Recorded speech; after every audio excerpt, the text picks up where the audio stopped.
बच्चों, अब हम सरसों की खेती की एक सूक्ष्म या थोड़ी सी सामान्य जानकारी बता रहे हैं, क्योंकि कुछ लोग इस समय शाखा सरसों बोते हैं, मतलब जो 60 से 70, 80, 90 दिन तक पककर तैयार हो जाती है।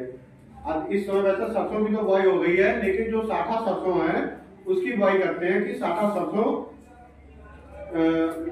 कैसे बोनी चाहिए, क्योंकि वो कम समय में पक के तैयार हो जाती है और उसमें बीज की मात्रा कितनी पड़ती है।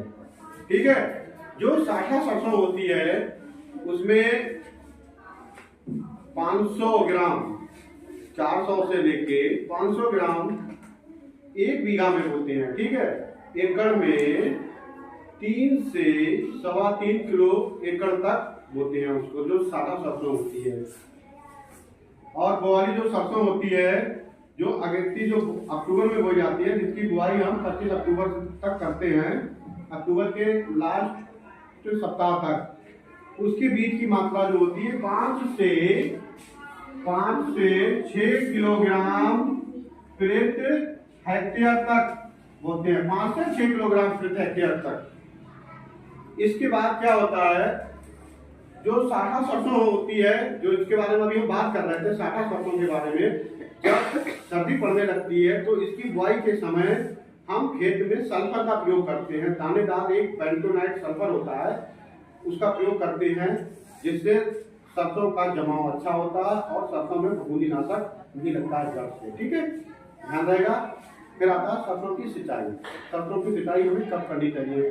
फूल आने से पहले हमें सरसों की सिंचाई करनी चाहिए, और सिंचाई के बाद खेत में हमें सल्फर का प्रयोग करना चाहिए। ठीक है, खेत में सल्फर का प्रयोग करना चाहिए। सल्फर का प्रयोग कुछ लोग उसमें क्या करते हैं, टैबू सल्फर का प्रयोग करते हैं।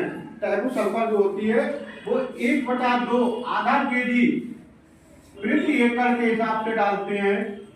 और जो WDG सल्फर होता है 80%, ठीक है, जो 80% सल्फर होता है WDG, ठीक है, इसको बोलते हैं हम 3 किलोग्राम से लेके 6 किलोग्राम प्रति एकड़ तक, वो अलग अलग भूमि में डालते हैं। जैसे कि हमारी भूमि बलुई दोमट है तो 3 किलोग्राम, अगर मटियार है तो हम 6 किलोग्राम तक डाल देते हैं। ठीक है, इस बात का विशेष ध्यान रहेगा।